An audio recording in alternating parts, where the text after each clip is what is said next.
Hello everyone, आज हमारा chapter चल रहा था द एज ऑफ इंडस्ट्रियलाइजेशन और हमारा आज का टॉपिक है मार्केट फॉर गुड्स।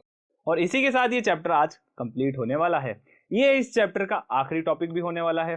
साथ ही अभी तक हमने इस पूरे चैप्टर में सिर्फ एक ही चीज देखी थी, इंडस्ट्रियलाइजेशन। इंडस्ट्री सेटअप होती है, फैक्ट्रीज आती है, फैक्ट्रीज के लिए वर्कर्स आते हैं, वर्कर्स जो है प्रोडक्शन करते हैं। अब बात की जाती है कि प्रोडक्शन हो चुका है, अब मार्केट में प्रोडक्ट को कैसे सेल किया जाए। अब बात की जाएगी किस तरीके से गुड्स को बनाया गया मार्केट के लिए, जिसको हम जानेंगे आज के हमारे इस टॉपिक में। पर इसको हम आगे बढ़े उससे पहले हम ये जानते हैं कि आखिर ये गुड्स और ये मार्केट आखिर है क्या, आखिर ये बताना क्या चाहता है ये पूरा चैप्टर। तो देखो, हम ये देख चुके थे कि किस तरीके से प्रोडक्शन जो था वो फैक्ट्रीज में शुरू हो जाता है। प्रोडक्शन होते ही हमारे सामने आते हैं गुड्स, या हम जिन्हें कह सकते हैं प्रोडक्ट्स। अब प्रोडक्ट्स जो होते हैं ना बच्चा, सिर्फ उनका प्रोडक्शन करना ही काफी नहीं होता है, उसे मार्केट में भेजने के पहले हमें उसका एडवर्टीजमेंट भी करना पड़ता है, उनके हमें एड्स भी देने पड़ते हैं, उन्हें हमें विज्ञापन उन्हें करवाना पड़ता है। क्यों करवाना पड़ता है? ताकि जो आपका प्रोडक्ट है उसके बारे में लोगों को पता पड़ सके। जब तक आपके प्रोडक्ट के बारे में लोगों को पता नहीं पड़ेगा, उसकी क्या स्पेशलिटी है, क्या उसमें नया है, क्या उसकी क्वालिटी है, तब तक लोग उसे बाय करने वाले नहीं है। तो ऐसे चीज को देखते हुए हम ये देखते हैं कि जो प्रोडक्ट है, जो एक प्रोडक्ट है, प्रोडक्ट को मार्केट में जाने से पहले उसका एक एडवर्टीजमेंट हमें करना पड़ता है, ताकि लोगों को पता पड़ सके उस प्रोडक्ट के बारे में। उस प्रोडक्ट को मार्केट रेडी करवाना पड़ता है, और इसी की ही हम बात करेंगे मार्केट फॉर गुड्स के अंदर। तो चलो बिना किसी देरी के शुरुआत करते हैं आज के हमारे इस प्यारे से टॉपिक की। तो देखो बच्चों, हम ये देखते हैं शुरुआती फेज जब इंडिया में चल रहा था इंडस्ट्रियलाइजेशन का, तब हम ये देखते हैं कि जो ब्रिटिश मैन्युफैक्चरर्स होते हैं वो इंडियन मार्केट को, इंडियन वेवर को, इंडियन क्राफ्ट पर्सन को, इंडियन ट्रेडर्स को कंट्रोल करने की कोशिश करते हैं। अब ऐसा क्यों होता है? तो देखो, हमने क्या देखा था कि ब्रिटेन के अंदर इंडस्ट्रियल प्रोडक्शन की शुरुआत होती है, बहुत लार्ज प्रोडक्शन वहां पे करा जाता है। अब ब्रिटिश मैन्युफैक्चरर्स जो है वो ईस्ट इंडिया कंपनी के पास आते हैं और कंपनी को कहते हैं, कंपनी आप एक काम करो, इंडिया के अंदर हमारे जो टेक्सटाइल है, मतलब हमारा जो कपड़ा है, उसे आप सेल करो। क्या देखा हमने कि ब्रिटिश मैन्युफैक्चरर्स ने ईस्ट इंडिया कंपनी को कहा कि ईस्ट इंडिया कंपनी, आप जो हम टेक्सटाइल बना रहे हैं, मतलब जो हमारे प्रोडक्ट है, आप उसे इंडियन मार्केट में लेकर जाएं। तो अब इंडियन मार्केट में अगर आना है तो हम ये देखते हैं कि जो ब्रिटिश मैन्युफैक्चर जो है किससे कांटेक्ट करती है? ईस्ट इंडिया कंपनी से।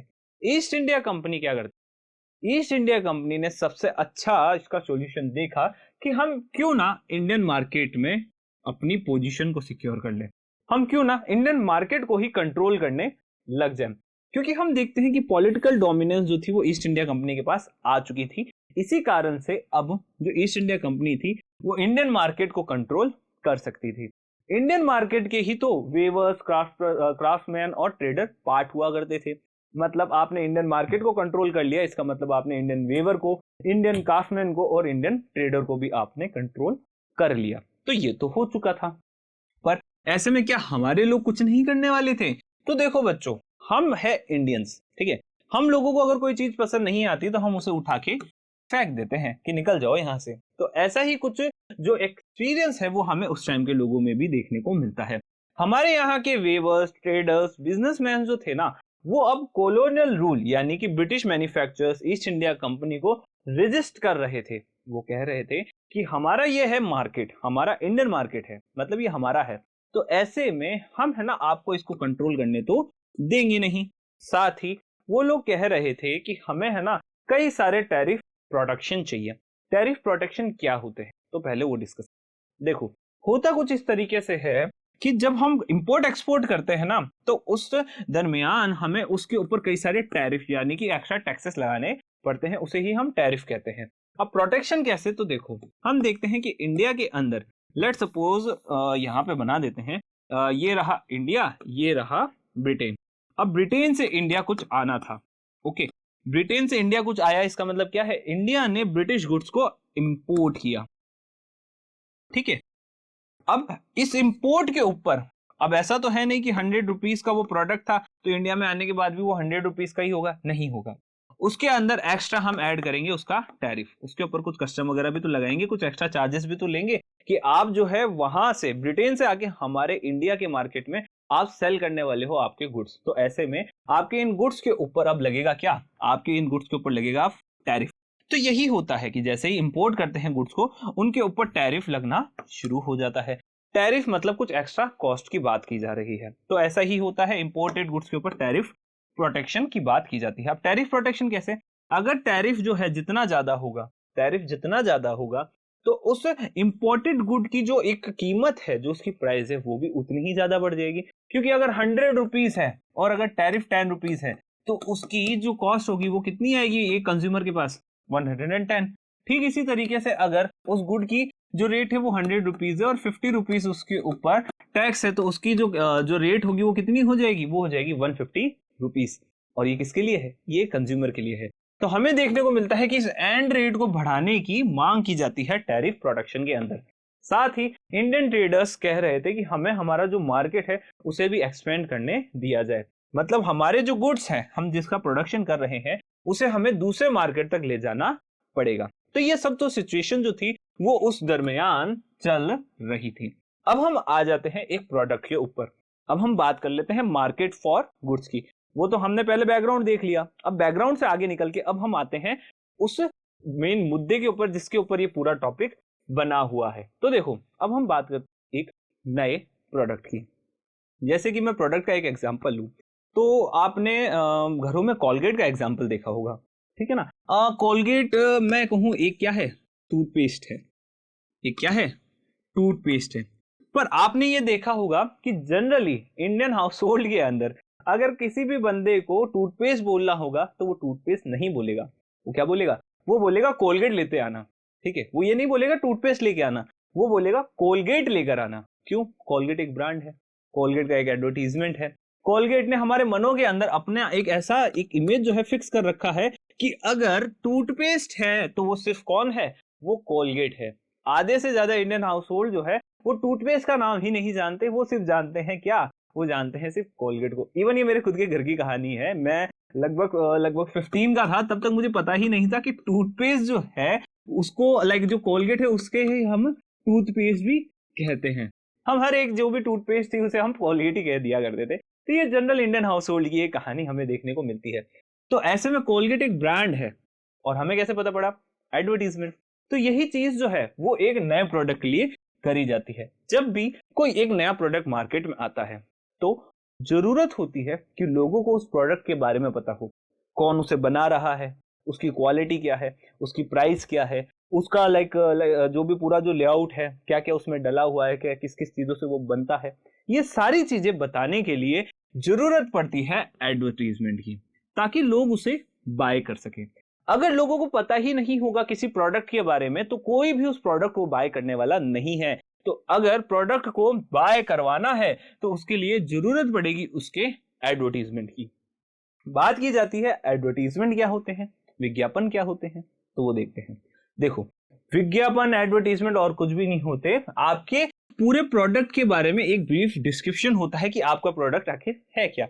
और ये जो डिस्क्रिप्शन एडवर्टीजमेंट जो है वो हमें कहाँ देखने को मिलता है, तो ये ब्रीफ डिस्क्रिप्शन या ये जो हमारा एडवर्टीजमेंट है वो हमें न्यूज़पेपर्स में, आपने पैम्पलेट्स देखे होंगे, न्यूज़पेपर में कई सारे ऐसे छोटे छोटे ब्लॉग्स बने हुए आते हैं कि ये कंपनी है, ये का इसका प्रोडक्ट है, आपको बाय करना हो तो बताओ।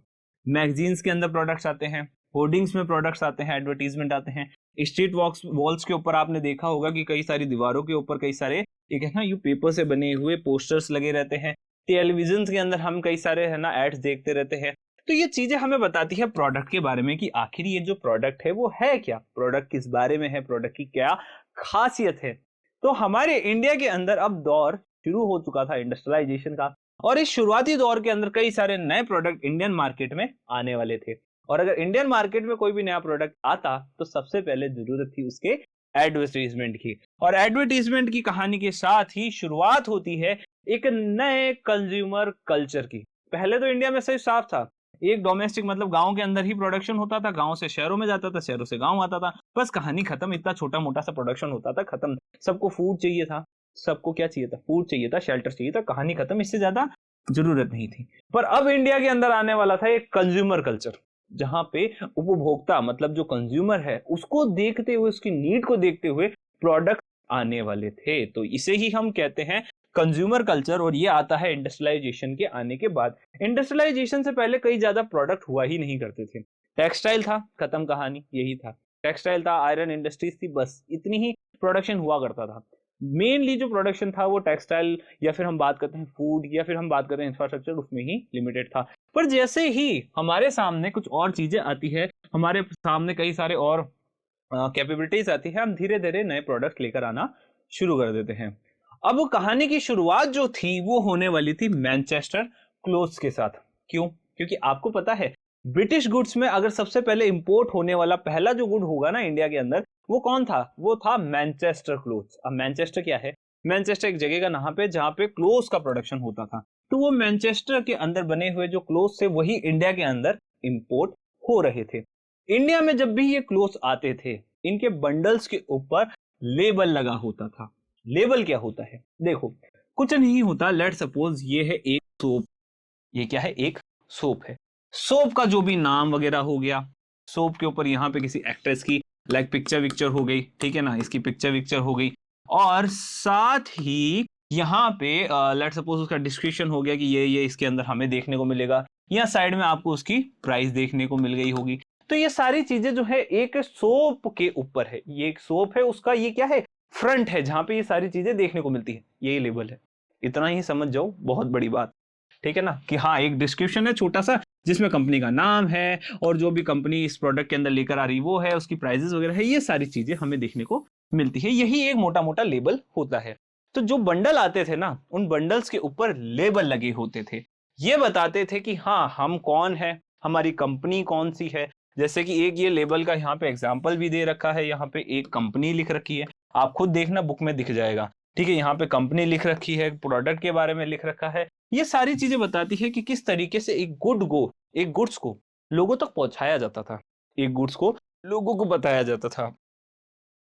साथ ही हम ये देखते हैं कि सबसे पहले जो भी लेबल बनाए जा रहे थे उसके ऊपर मोटे मोटे शब्दों में लिख दिया जाता था मेड इन मैनचेस्टर। अब मेड इन मैनचेस्टर क्या था?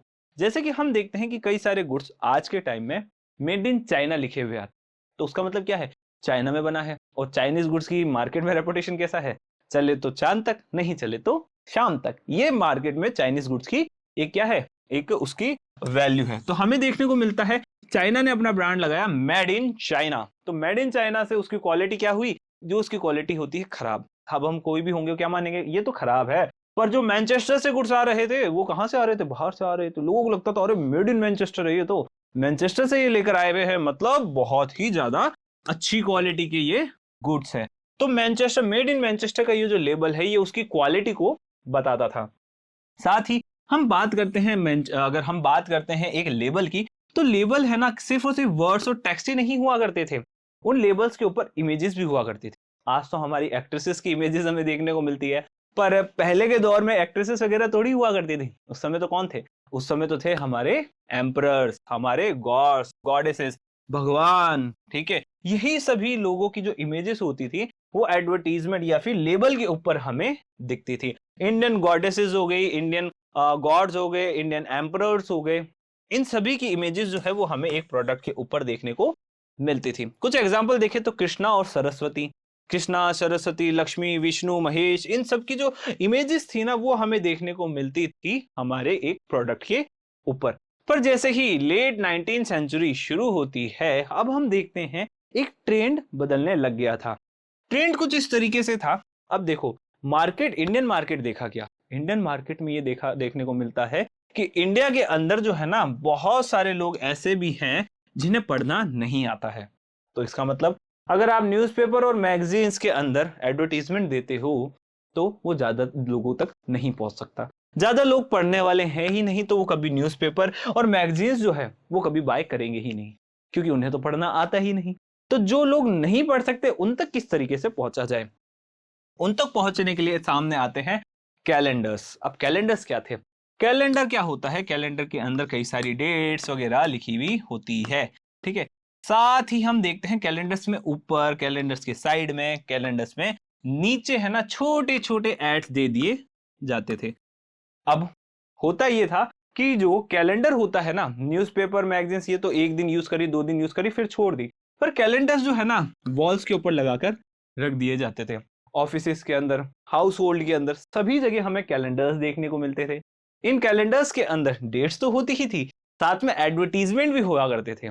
तो प्रोडक्ट को जहां पे एक कस्टमर, एक कंज्यूमर पहले न्यूज़पेपर में ही देख पा रहा था, अब वो कैलेंडर में उसे पूरे महीने के 30 दिनों तक देखने वाला था। और मैं बात करूं, अगर हर एक पेज पे कोई प्रोडक्ट है तो लगभग लगभग 365 डेज, मतलब पूरे साल जो है अब वो प्रोडक्ट को देखने वाला था। और अगर आप किसी प्रोडक्ट को बार बार देखोगे तो प्रोडक्ट जो है वो आपको याद हो जाएगा।